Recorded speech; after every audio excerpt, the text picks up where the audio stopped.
Bienvenue à bord de mon espace famille, semaine numéro 9 déjà. Oh my god, 9 Ouais. semaines. On dirait que même si on fait les best-of, je réalise pas.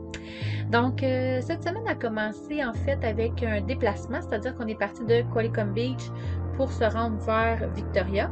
Donc, ça, c'est un petit marché qu'on a fait, qu'on est allé visiter, qui est vraiment spécial.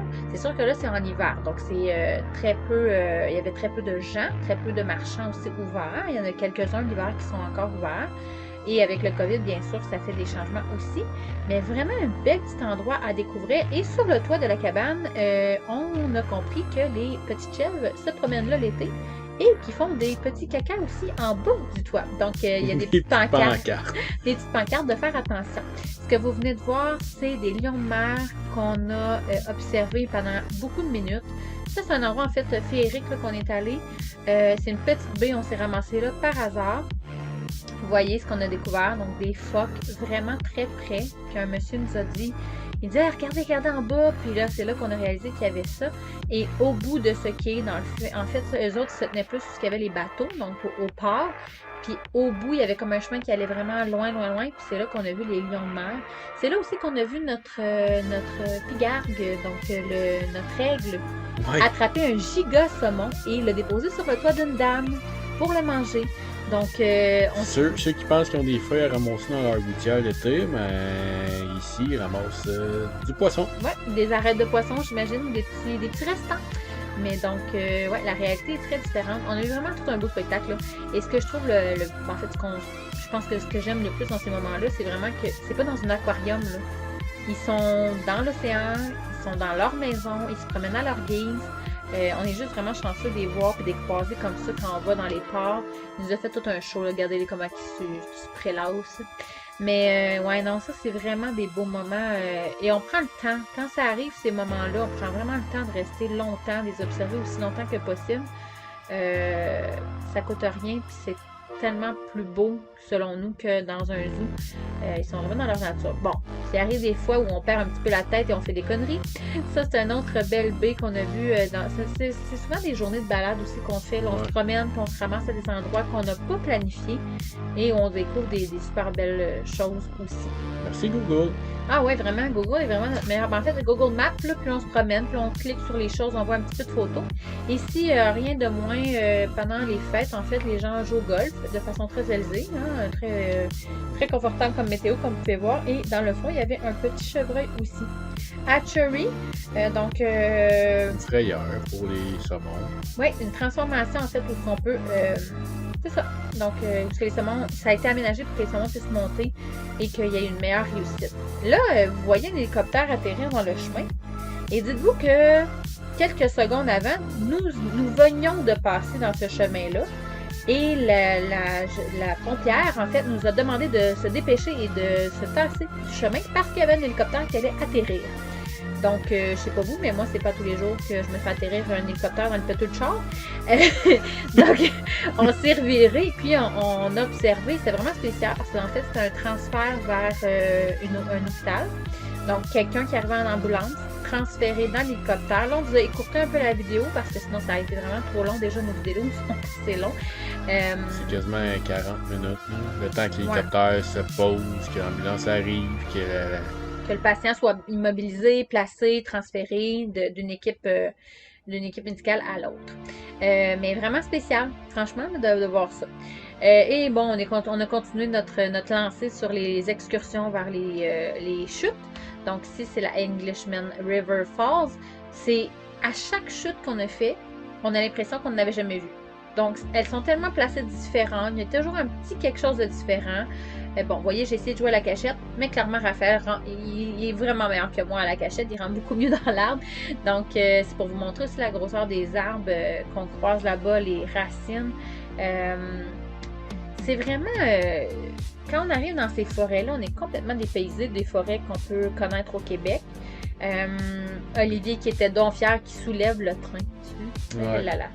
C'est des vestiges de l'industrie forestière qu'il y avait sur la côte ouest ici. Ça, c'est une machine qui place en haut de la montagne pour tirer le bois, pour le sortir de la forêt après.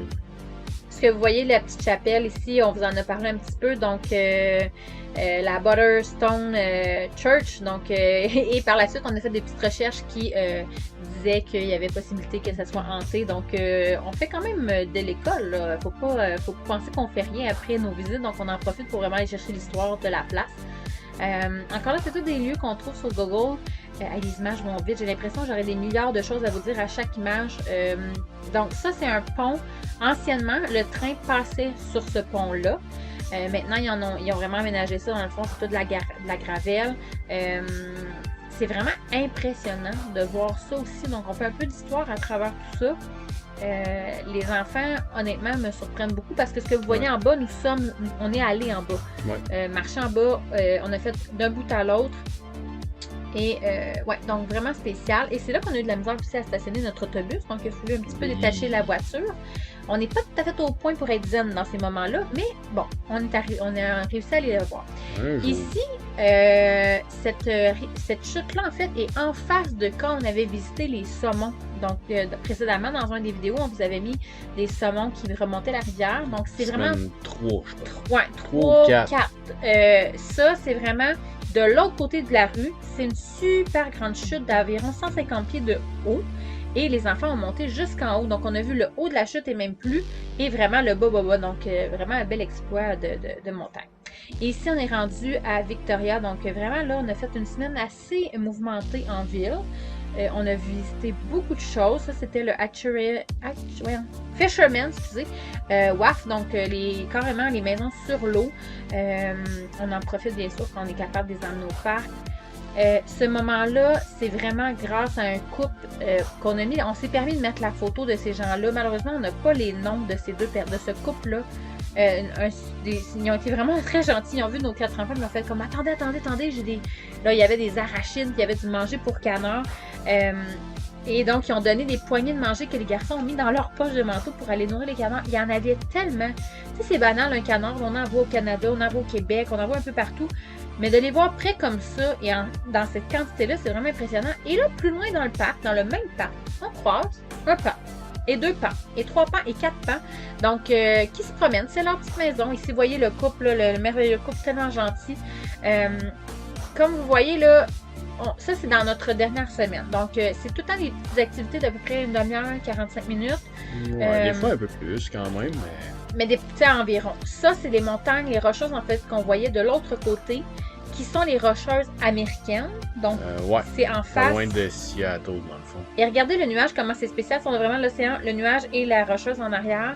Même place, une autre journée, mais c'était vraiment la même place où, en fait, l'océan était assez déchaîné. Il ventait vraiment fort, donc les vagues étaient assez impressionnantes. Mais on est retourné là. Et ça, c'est en face du cimetière Rose Bay. Là, vous allez dire, ben voyons donc, voir qu'ils vont visiter un cimetière. Mais oui, regardez, donc à ce cimetière-là, il y a des chevreuils qui sont résidents là, qui restent là. C'est un cimetière aussi très... en fait, on a bien aimé lire l'histoire là-dessus parce que ça a été justement transformé pour être un parc cimetière. Donc, c'est fait pour que les gens puissent aller marcher, pour que les gens puissent aller se ressourcer, mais aussi aller faire des pensées, donc prendre le temps de se déposer.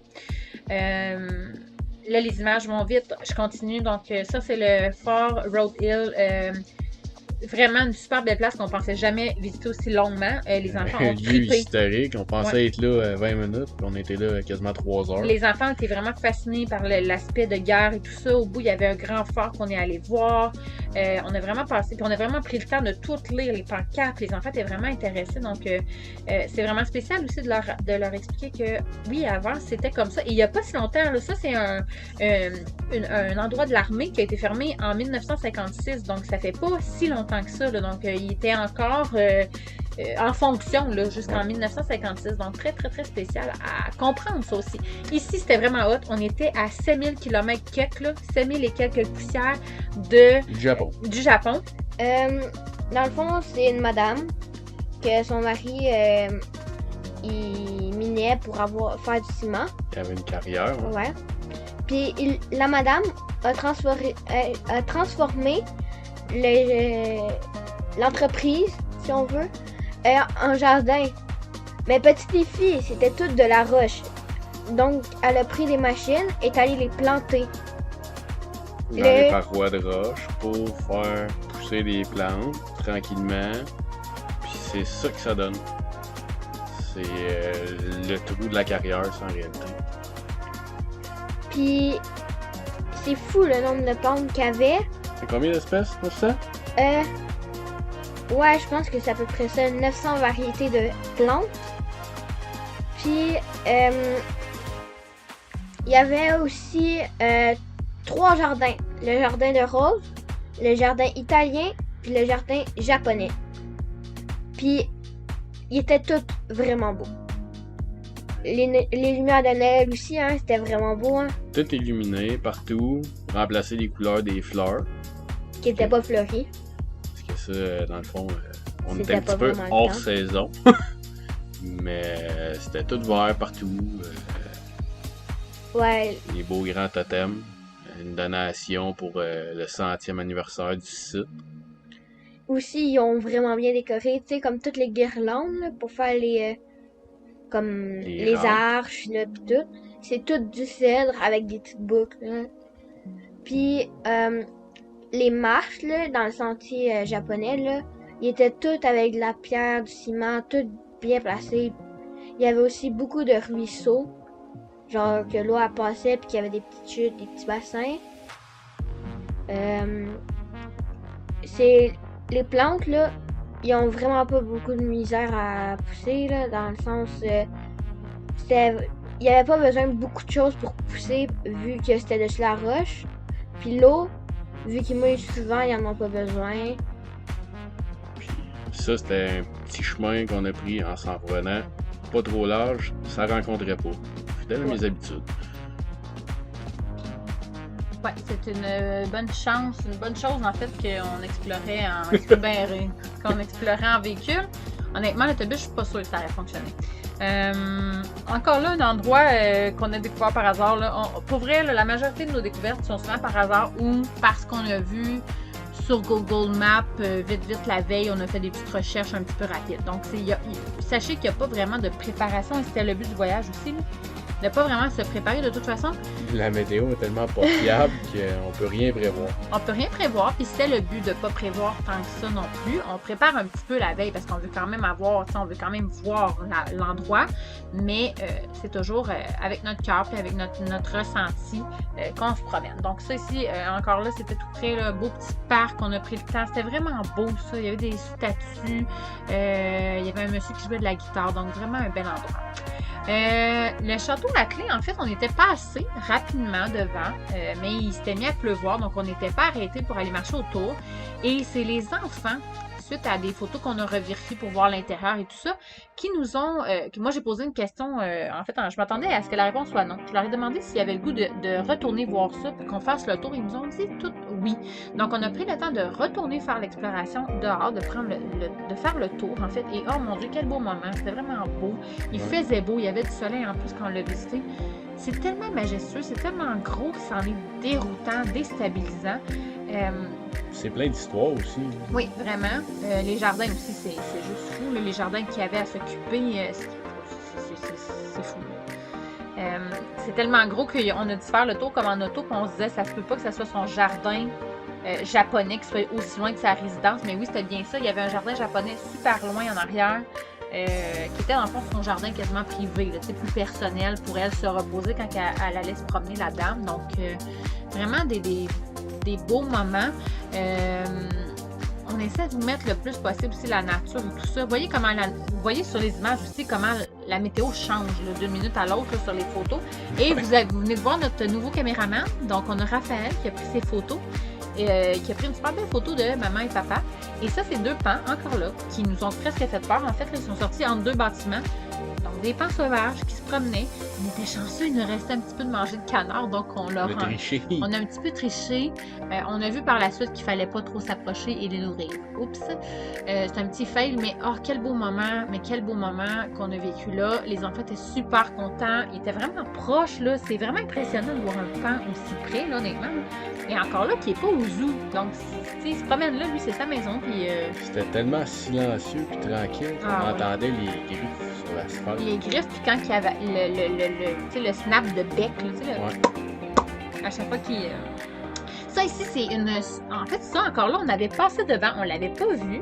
Non. Et c'est une de nos followers, c'est Carole, qui est une voyageuse aussi qui est ici, en ce moment, donc sur l'île de Vancouver, qu'on a rencontrée à la rivière des Saumons, on s'était croisés.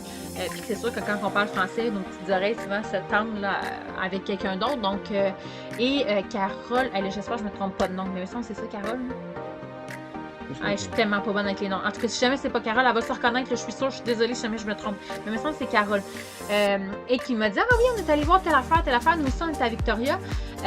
Mon Dieu, qu'on a eu du plaisir. Il y avait des grosses vagues qui nous arrosaient. Il y avait des phoques aussi à cet endroit-là. Donc, on a vraiment eu beaucoup de plaisir à aller voir ça. Et là, on s'est payé la traite. Attention, on est allé faire un tour de futures maisons potentielles. 2 étages. Non! Ah oui donc! Non! Ah oui donc! Non, mais on avait vu qu'il y avait des autobus 2 étages, donc, vous voyez, nous, c'est notre genre d'activité. Tu sais, genre là, se faire un petit tour de boss, de ville, vous comprenez, là, c'est ça. Fait que voilà. Fait que on s'est fait du fun de même, qu'est-ce que vous voulez. Fait qu'on vous souhaite une bonne année 2021. Attention à vous autres. On se voit bientôt. La semaine prochaine, je pense. Sûrement. J'espère. Gabriel, tu nous expliques comment fonctionne une pince de crabe? Et là, à l'intérieur, on voit que c'est un mécanisme. Fait que venez pas me dire que l'école à la maison, on fait rien.